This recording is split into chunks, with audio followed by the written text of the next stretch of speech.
Ouais, bonsoir les amis, bonsoir la famille, bonsoir à tous les Ivoiriens et Ivoiriennes. Moi, c'est le président Lota.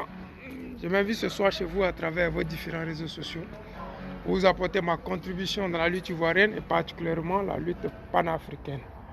Aujourd'hui, c'est une date historique pour nous autres enfants du président Laurent Gbagbo, pour les Ivoiriens qui ont cru au combat du président Laurent Gbagbo et qui ont cru au retour du président Laurent Gbagbo. Aujourd'hui, c'est une date historique. Oui, quand je dis historique, c'est-à-dire que le cercueil que les Ivoiriens se sont accrochés et qu'ils ont permis que les gens ne l'enterrent pas.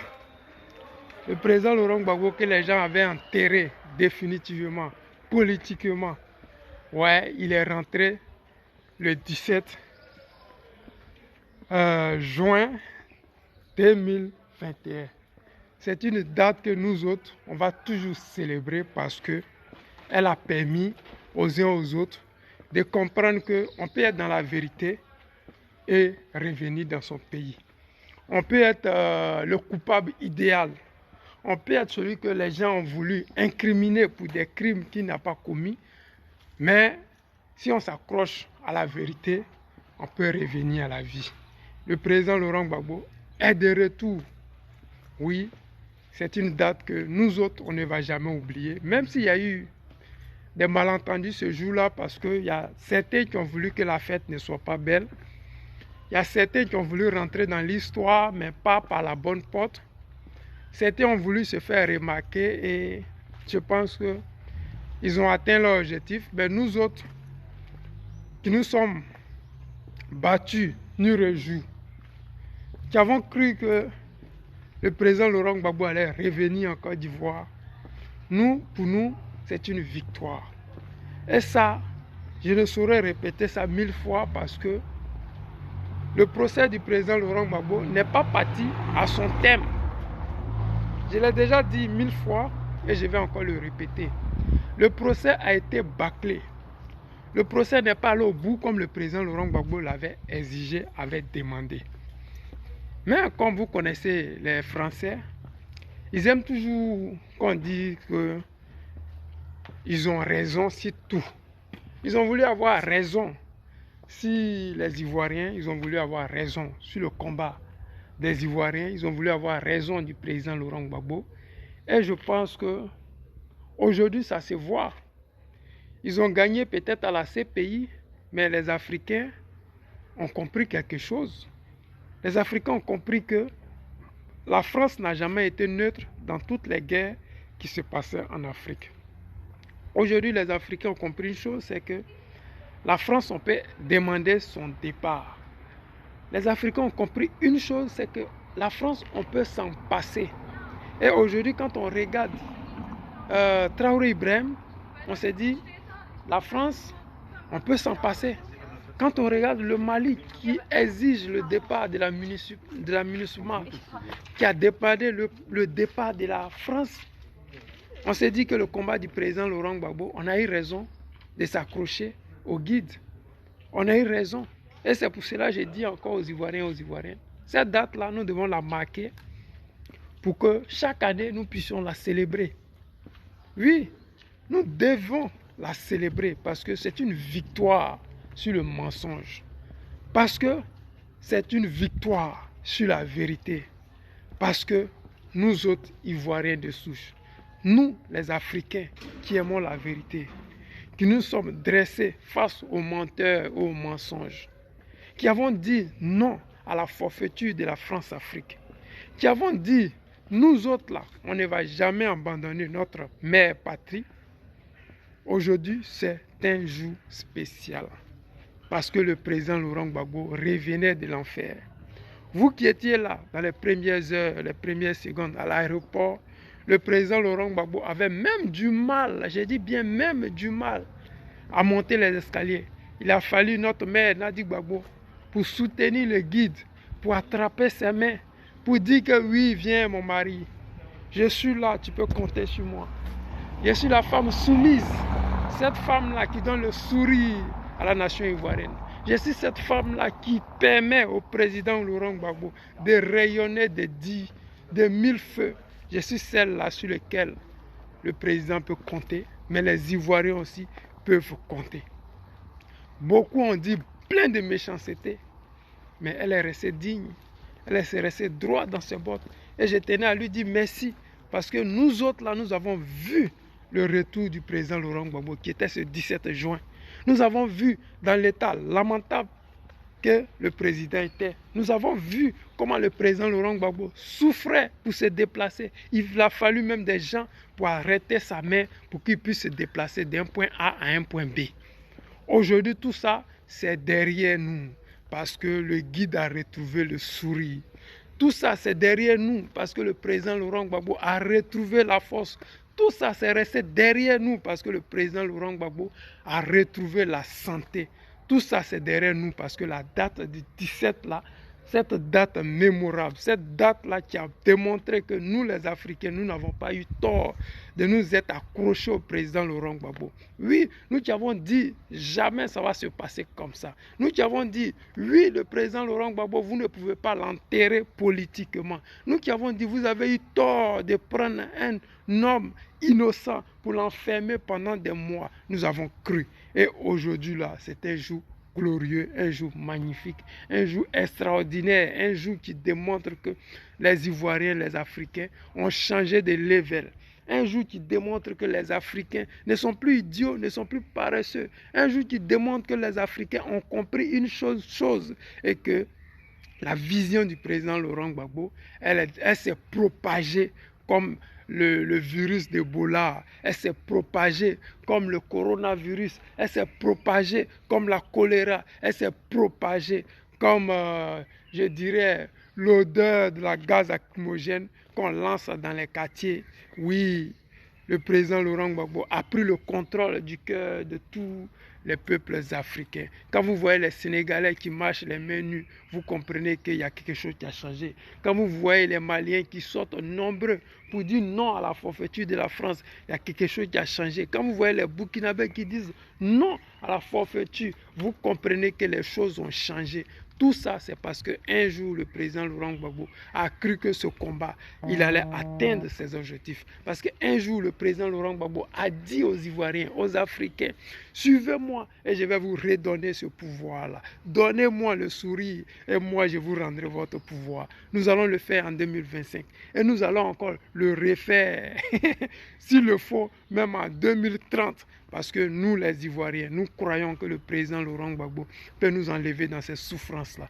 Ces jours mémorables, ces jours qui a permis aux Africains d'avoir le sourire, ces jours qui a permis aux Ivoiriens d'espérer que la Côte d'Ivoire peut être meilleure. Ces jours-là, c'était le 17 juin de l'année 2021.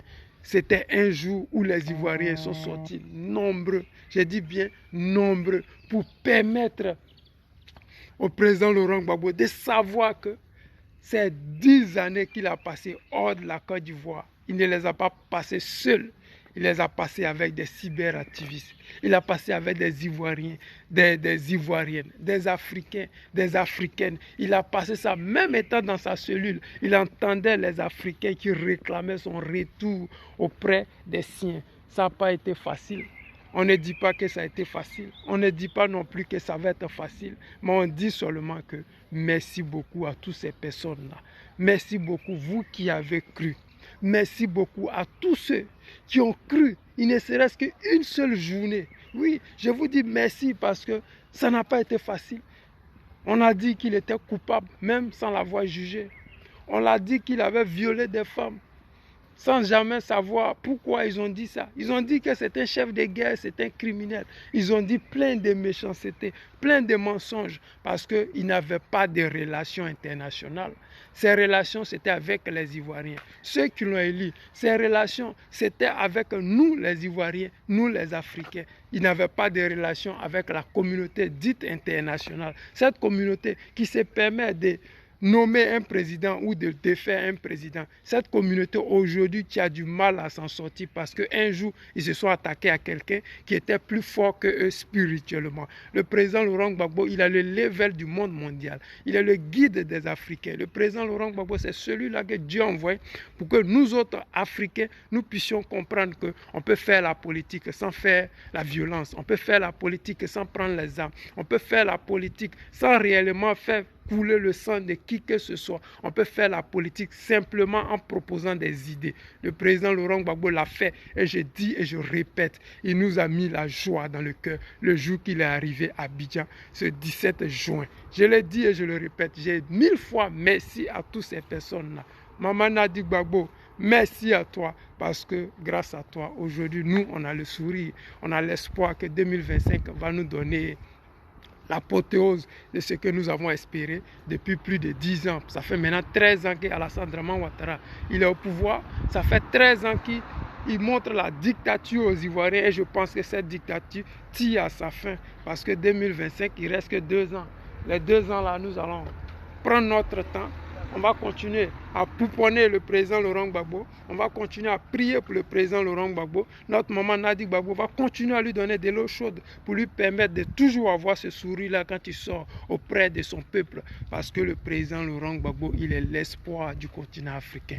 Le président Laurent Gbagbo, il est l'espoir du peuple ivoirien. Le président Laurent Gbagbo, c'est lui-là l'espoir de tout ce que nous cherchons. Parce que quelqu'un qui est prêt à protéger son peuple, coûte que coûte, au péril de sa vie, celui-là, n'importe qui donnerait sa vie pour lui. Et je sais que nous autres Ivoiriens, nous n'avons pas eu tort d'avoir cru en ce monsieur-là. Je lui dis merci, 10 millions de fois merci. Et je dis encore merci à tous ces Ivoiriens-là. Mais les amis, vous avez vu comme moi, Seri Bado, oui, sois salué la grande. Soyez tous salués, partagez les directs. C'est comme ça y est. On va se faire plaisir. C'est le week-end, on ne se prend pas la tête, on fait des directs dans la rue. On marche, on prend de l'air et on se fait plaisir, ok? Mais vous avez vu le RHDP, ils sont à la recherche d'un porte-parole. Oui, ils sont à la recherche d'un porte-parole qui peut faire passer le vrai pour du faux. Parce qu'aujourd'hui, le RHDP, c'est un parti de rebelles. C'est le RDR qui s'est mué en RHDP. Voilà, parce que le RHDP, je vous explique, c'est le parti de coalition qui en son sein avait plusieurs partis, c'est-à-dire que le PDCI, l'UDPCI et tous les autres partis du quartier, plus le RDR. Mais tous les autres sont partis, mais le RDR a refusé de reprendre son uniforme de RDR parce que toutefois qu'on dit RDR, ça sonne rébellion. C'est pour cela ils nous ont donné un porte-parole qui a été démonté par toute pièce par un prêtre.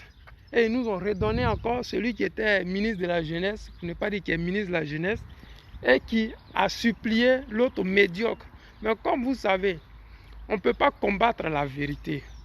On ne peut pas se permettre de combattre la vérité. Et j'ai comme l'impression que ces personnes, à force de combattre la vérité, à force de se mentir à eux-mêmes, à force de mentir à leurs supporters, mentir à leur peuple, ils ont fini par leur faire croire que tout ce qu'ils leur disaient était vrai, jusqu'à ce que le président Laurent Gbagbo revienne en Côte d'Ivoire, qui crée son parti politique qu'on appelle le PPACI, qui crée ce parti politique qui aujourd'hui est devenu un parti politique majeur. Pourquoi j'ai dit majeur? Parce que ce que nous faisons aujourd'hui au PPACI, je pense qu'il y a beaucoup de partis qui ne l'ont pas fait avant nous.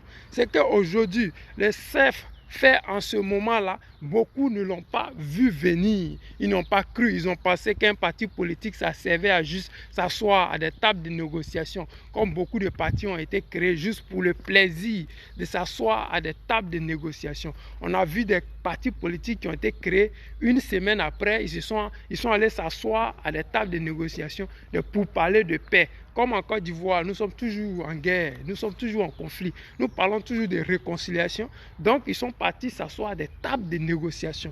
Ça n'a pas été le cas du PPACI. Le PPACI, le parti a été créé pour remettre les choses sur les rails, pour remettre les Ivoiriens dans le contexte politique, pour donner l'espoir, un avenir meilleur aux Ivoiriens. Le PPACI a été créé pour que les Ivoiriens comprennent que veut dire politique.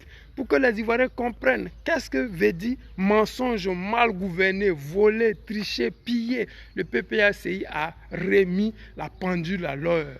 Le PPACI a permis aujourd'hui aux Ivoiriens de savoir qu'il y a des cadavres sur la liste électorale qui se trouvaient là depuis plus de 3 ans. Le PPACI a permis qu'ils puissent avoir des gens en Côte d'Ivoire qui aient plus de 400 enfants, qui aient plus de 120 enfants, qui aient plus de 4000 enfants. Le PPACI a permis qu'on puisse savoir qu'il y a 2 millions d'Ivoiriens qui n'ont pas de père ou de mère. 2 millions d'Ivoiriens qui ne connaissent pas qui sont leurs parents. Ça, c'est le PPACI qui a permis ça. Il a fallu que le président Laurent Gbagbo revienne en Côte d'Ivoire un 17 juin pour que enfin les Ivoiriens puissent comprendre réellement que veut dire RHDP. C'est-à-dire ce parti de rebelles, ce parti de mensonges, ce parti qui est basé sur du faux, sur du... Comment on peut dire ça encore même? C'est du faux parce qu'ils sont toujours dans le faux. Ils sont toujours en train de vouloir humilier les gens, vouloir menacer les gens. C'est-à-dire que quand un n'est pas bon, au lieu qu'on lui dise de s'améliorer, on le renvoie, on prend un autre. Actuellement, ils sont à la recherche d'un autre candidat potentiel de représenter ce gouvernement des rebelles-là. Je l'ai dit parce que vous qui êtes soi-disant au RHDP et qui aimez le mensonge, sachez qu'il n'y a plus rien en face. Comme on le disait à l'époque, c'est maïs. Désormais, ils ont compris la chose. Désormais, c'est PPACI qu'ils ont en face. Le mensonge ne passera plus parce que le PPACI est vraiment averti. Le manteau du parti au pouvoir. C'est-à-dire, c'est nous qui leur donnons du boulot. C'est nous qui permettons au RHDP de savoir qu'est-ce qu'il faut faire, de faire ce qu'il faut faire et de ne pas faire ce qu'il faut faire. Mais comme ils sont dans le mensonge, comme c'est des rebelles, comme ils sont dans le déni de la personne, comme ils sont dans le culte de la personnalité d'Alassane Draman Ouattara, ils n'osent pas dire aux Ivoiriens que les 2 millions qui sont sur la liste électorale, c'est mauvais. Aujourd'hui, on a l'impression qu'en Côte d'Ivoire, la CEI travaille pour le RHDP. Parce que depuis que nous sommes là, depuis que le PDCI dénonce, depuis que le PPACI dénonce, on n'a pas encore vu le RHDP s'indigner. C'est comme si la CEI travaillait au compte du RHDP. C'est comme si la CEI travaillait pour faire plaisir au RHDP. Mais quand il y a une liste électorale où la CEI devrait être neutre, et que la liste électorale est truffée de mensonges, de cadavres, de personnes qui ne connaissent pas les pères et les mères, des personnes qui n'ont pas de lieu d'habitation. Tout ça, je pense que le RHDP devait dire aussi, monter au créneau et dire que oui, cette liste-là ne nous arrange pas parce que la CEI est censée être indépendante. C'est-à-dire que c'est une CEI qui devrait être uniforme. C'est une CEI où, que tu sois du parti au pouvoir ou de l'opposition, vous devrez trouver un consensus pour que la CEI ne puisse pas voir à son sein des gens qui sont morts depuis 3 ans. Mais on a l'impression aujourd'hui que ceux qui sont préoccupés par ça, c'est l'opposition. Et que le parti au pouvoir, la CEI, tout ce qu'ils font, les plaît, ça va avec eux. Tout ce que la CEI fait, c'est bien. Alors que ça ne devait pas être comme ça. Une CEI, elle devait être celle-là qui puisse canaliser tout le monde. Cette CEI-là qui devait être conforme à l'idée même des élections en Côte d'Ivoire. Mais, hélas, nous nous trouvons dans un monde où le mensonge domine. Nous nous trouvons dans un monde où c'est le mensonge qui prime. Nous nous trouvons dans un pouvoir où l'usurpateur numéro 1 d'Afrique, Alassane Draman Ouattara, tient d'une main de fer le pays. Aujourd'hui, nous nous battons pour une cause noble. Mais nous, on se rend compte que nous sommes les ennemis d'Alassane Draman Ouattara et de son parti politique. Parce que si on nous dit que la CEI est neutre, alors les taches d'huile que nous avons trouvées sur le drap blanc, je pense que ça devrait faire écho au RHDP. Mais ce n'est pas au RHDP de venir dire aux Ivoiriens, oui, vous voyez, le PPACI se plaint pour rien, ce n'est pas leur boulot. Au contraire, ils devraient soutenir le PPACI dans cette démarche-là qui est de mettre à nu la forfaiture, la tricherie de la CEI. Mais hélas, aujourd'hui, la CEI travaille pour Alassane Draman Ouattara et ça se voit à travers les actes, les propos. Oui, le Grando Mazdébil Lago, le PPACI en titre, oui, soit salué, Grando, soit salué. Comme je le disais, La CEI aujourd'hui, elle ne nous arrange plus, mais on doit faire avec. À défaut des chiens, on peut aller avec chat à la chasse.